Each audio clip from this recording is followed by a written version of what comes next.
Et on va monter sur le chemin qui est là, à un endroit qui s'appelle Pierre Blanche, qui est un endroit situé sur la crête en aval du massif des Aiguilles Rouges. Là on est au début du massif des Aiguilles Rouges. Et ensuite on remontera cette crête pour aller jusqu'à l'aiguille des Ouches, qui est en fait le premier vrai sommet de la chaîne des Aiguilles Rouges. Ici c'est un endroit où il y avait le glacier il y a à peu près 10 000 ans, 10-12 000 ans, il y avait des glaciers qui recouvraient la vallée et ils étaient à cette altitude-là. Donc ils ont laissé des traces très visibles de leur passage. Ce sont ces polyglaciaires qu'on rencontre par endroits. Par moments, ils sont recouverts par la végétation qui s'est installée, mais là, ils sont encore bien présents sur le chemin et on peut bien voir les traces de passage du glacier. Donc, les marques qui ont fait le passage du glacier, qui ont été faites par des cailloux en fait, qui ont été roulés sur ces socles rocheux, qui sont ici des socles, sont des schistes cristallins. Et ici on a un mélange d'essences, quand même pas mal de conifères, mais aussi des feuillus. On est assez bien exposé au niveau de la lumière. Assez rapidement on va sortir des feuillus pour rentrer dans une forêt qui est plus constituée que de conifères. Et ensuite quand on quittera la forêt, on rentrera dans ce qu'on appelle l'étage alpin. C'est un étage de végétation qui est composé plutôt d'arbustes, puisque à partir d'une certaine altitude, en l'occurrence ici sur ce versant, un peu en dessous de 2000 mètres d'altitude, entre 1800 et 2000, et bien à partir de cette altitude, les conditions climatiques sont trop difficiles pour que les arbres puissent pousser en hauteur. Les zones de montagne, les chemins ils ont souvent été tracés pour accéder à des zones pastorales. Parce que la montagne a été exploitée de manière, le pastoralisme d'un côté, c'est-à-dire que là on utilisait les espaces herbeux, et puis bien sûr on utilisait la forêt aussi, puisqu'elle servait à construire, à se chauffer, etc. etc. Mais on peut dire qu'actuellement on a un paysage qui se referme, c'est-à-dire une forêt qui reprend ses droits, qui recouvre la plus grande partie des zones qui étaient autrefois des zones herbeuses pastorales, qui sont aujourd'hui abandonnées, parce qu'on a abandonné progressivement, presque complètement, l'agropastoralisme, en tout cas ici.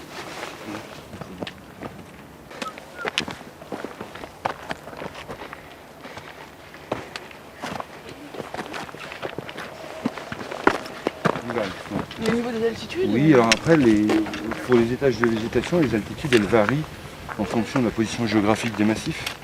Par exemple, par exemple déjà, nord et sud. Donc, et puis aussi, on a par exemple une différence de limite supérieure de végétation dans les Pyrénées que dans les Alpes, parce que tu es plus au sud.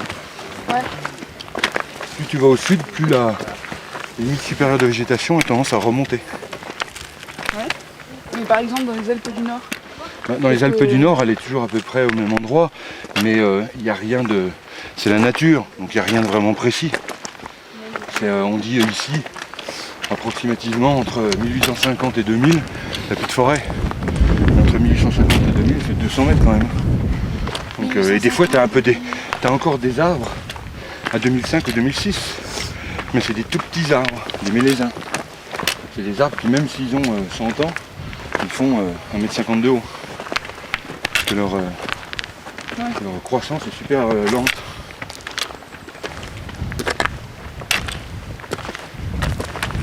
Et bon, en gros, le Colinéen, il s'arrête à 900. Ouais, enfin, c'est même en dessous. Des fois, ici, par exemple, le montagnard, c'est Salange jusqu'aux Ouches. Enfin, un peu en dessous de Salange, parce que on pourrait dire, par exemple, le montagnard, ici, c'est de Genève aux Ouches. Ouais.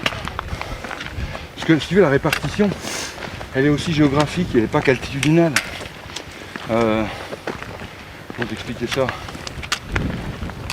Par exemple, dans le Jura, tu peux avoir du Colinéen qui va monter jusqu'à telle altitude, alors que tu passes le Jura, tu rentres dans la plaine de l'Arve, tu n'es plus dans le Colinéen alors que tu es à la même altitude.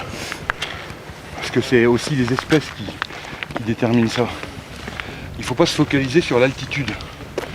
L'erreur, c'est de dire, bon, jusqu'à 1000 mètres, enfin jusqu'à 600 mètres, c'est du Colinéen, jusqu'à 1000 mètres, c'est du montagnard, jusqu'à 2000 mètres, c'est du subalpin, c'est pas forcément le cas.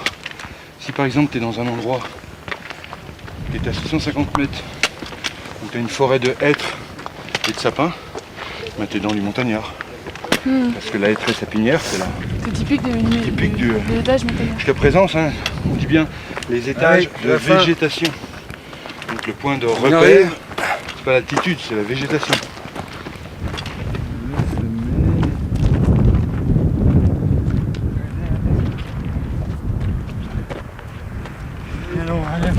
Ouais. On y va.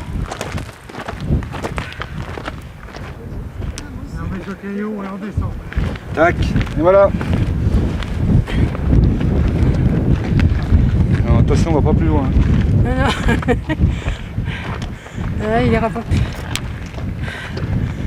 Donc on est dans un milieu qui est assez fragile ici donc, et qui est protégé. Donc il y a du pastoralisme d'une part, il y a aussi une flore intéressante, variée, des zones humides notamment.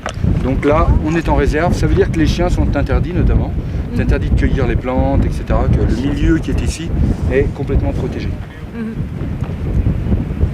Bon, donc l'aiguille des Ouches, randonnée journée au départ de la station des Ouches, plus particulièrement de la Flatière qu'on atteint en voiture ou en bus, hein, puisqu'il y a des bus qui montent jusqu'un petit peu en aval du point de départ. C'est une randonnée de la journée qui a l'intérêt d'être extrêmement variée dans ses paysages. On peut y découvrir tout l'étagement de la végétation, il y a une flore très très variée et surtout il y a un très très beau paysage. La deuxième partie se déroule sur une crête qui permet d'avoir 360 degrés sur les massifs environnants. C'est une randonnée qui n'est pas trop difficile techniquement, bien que la partie supérieure du sentier demande un petit peu d'attention. C'est un petit peu raide, un petit peu aérien, mais c'est sans véritable difficulté technique.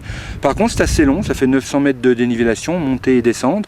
Donc c'est quand même dédié un petit peu aux bons marcheurs. Mais on passe une très très belle journée au-dessus des Ouches et on a une très très belle vue sur le massif du Mont Blanc qui est très très proche.